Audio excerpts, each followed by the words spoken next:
Please listen carefully, especially if you have been wondering why it seems like some people are untouchable in this country, or why this woman said this about your president. And as Waju called, he said, I can't have a blueprint because if I have a blueprint, I'll be stepping on too many toes and they might even kill me. This was what he said. Good.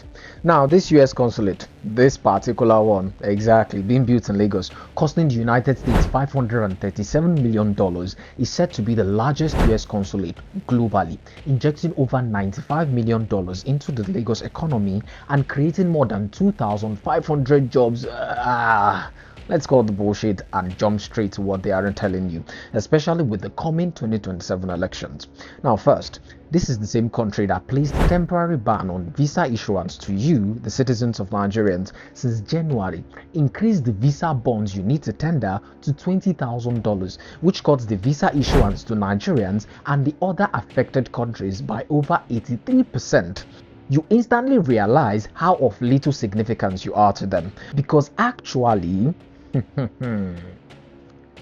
with the growing instability of having lost its grip in the Middle East from its humiliating defeat it is suffering from Iran and the anti-neo-colonial revolutionary coup in the Sahel states of Burkina Faso, Mali and Niger, effectively seeing US troops being kicked out entirely in Niger, the empire seems to be doubling down its foothold in Nigeria.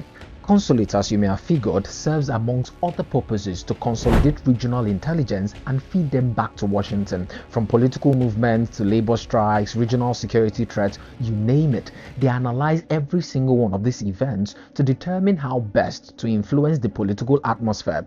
Not necessarily in the favor of the people, you and I, but specifically at the expedience of the United States political and economic interest, which seems to favor the current president of Nigeria because, they have obviously refused to release his unredacted drug files. This sounds like just speculation until you remember the 1979 Iran hostage crisis. The leader of the Iranian revolution, Ayatollah Khomeini, and his supporters grew especially suspicious of the US interference in the affairs of their country. But the smart ones, or those that thought that they were smarter, called them conspiracy theorists. Mind you, as at the time, the US government was still denying or heavily obscuring its direct operational role in the 1953 coup, 26 years earlier, that sent Iran spiraling in chaos known as Operation Ajax, which ultimately ousted their democratically elected Prime Minister, Mossadegh, for declaring nationalization of all Iranian resources to benefit Iranians. But the 1979 hostage crisis was the great awakening for every single Iranian.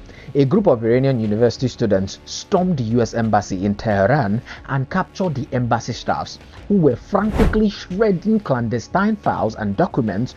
They then employed Persian carpet weavers. Together, they spent between 2 to 6 years painstakingly piecing millions of all the shredded pieces and published it all. It was titled The Documents from the US Espionage Den.